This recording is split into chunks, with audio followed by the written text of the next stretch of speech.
Vous n'en avez sans doute jamais entendu parler.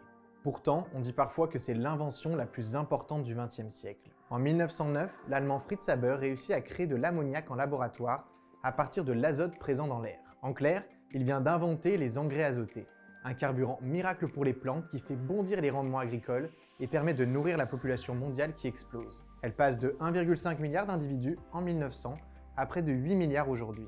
L'ingénieur agronome Marc Dufumier, professeur honoraire à AgroParisTech, nous explique comment ces engrais ont profondément transformé l'agriculture.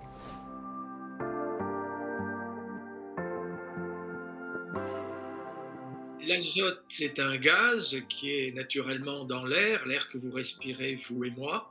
Il y a 79% d'azote dans l'air. Pour la croissance des plantes, l'azote est très utile parce que c'est un constituant de la chlorophylle et l'importance de la chlorophylle est connue. C'est ce qui favorise la photosynthèse, la transformation de l'énergie solaire en énergie alimentaire. Et plus il y a d'azote disponible pour la plante dans le sol sous une forme soluble, plus la croissance pourra être rapide.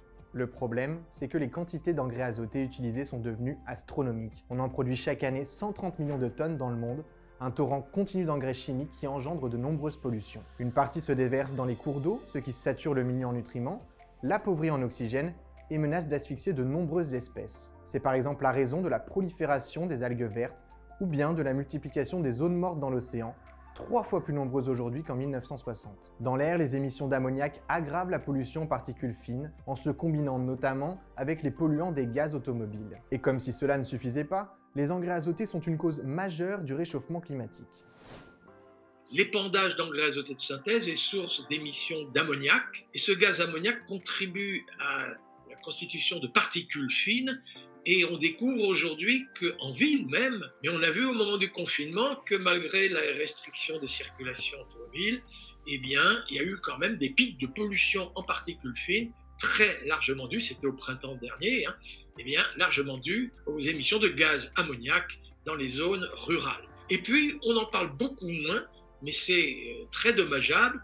Les émissions de gaz à effet de serre sont aussi à l'origine d'émissions de protoxyde d'azote. Et sachez que les émissions de protoxyde d'azote dans les pays d'agriculture industrielle, donc France comprise, ça représente plus de la moitié de la contribution de l'agriculture au réchauffement climatique. C'est un gaz qui est 300 fois plus réchauffant que le gaz carbonique. Et dans les pays d'agriculture industrielle, comme la France, c'est la principale contribution pour plus de moitié au dérèglement climatique. Là, il y a urgence de ne plus émettre de protoxyde d'azote et donc il va falloir s'abstenir désormais des engrais azotés de synthèse. Bref, les engrais azotés ont été bien utiles à une époque, mais la contrepartie est aujourd'hui insoutenable.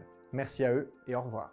La bonne nouvelle, c'est qu'on connaît aujourd'hui les moyens de s'en passer. L'agriculture biologique et les techniques agroécologiques permettent d'utiliser le cycle naturel de l'azote pour nourrir les plantes. Des pratiques revendiquées et déjà mises en place sur le terrain par de nombreux agriculteurs.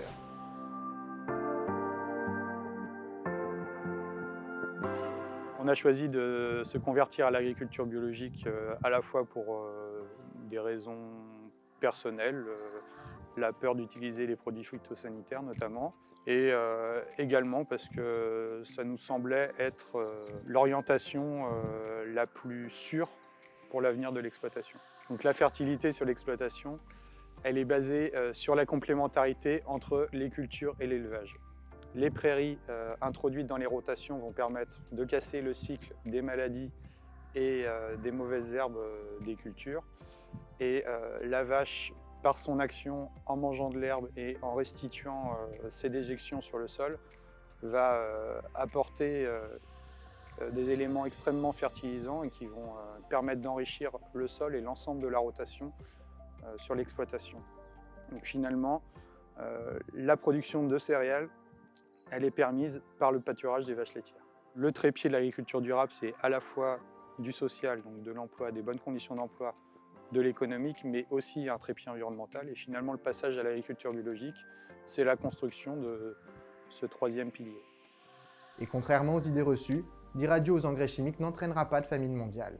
Une étude de l'IDRI de 2018 estimait qu'une Europe 100% agroécologique serait capable de nourrir tous les Européens dès 2050. Une autre étude publiée en 2017 dans la revue Nature concluait même qu'on pourrait nourrir 9 milliards d'êtres humains uniquement par l'agriculture biologique, à condition bien sûr de réduire le gaspillage alimentaire et l'alimentation carnée. Pour accélérer cette transition agroécologique, la Convention citoyenne pour le climat a proposé de créer une redevance sur les engrais azotés, afin d'en dissuader l'usage. En contrepartie, les citoyens suggèrent de verser les recettes générées par cette redevance directement aux agriculteurs pour mettre en place des alternatives. Malheureusement, le gouvernement fait pression pour enterrer cette mesure sans proposer d'alternatives crédibles. Face à l'urgence écologique et alors que les alternatives ont fait leurs preuves, le manque de volonté politique nous fait perdre un temps précieux.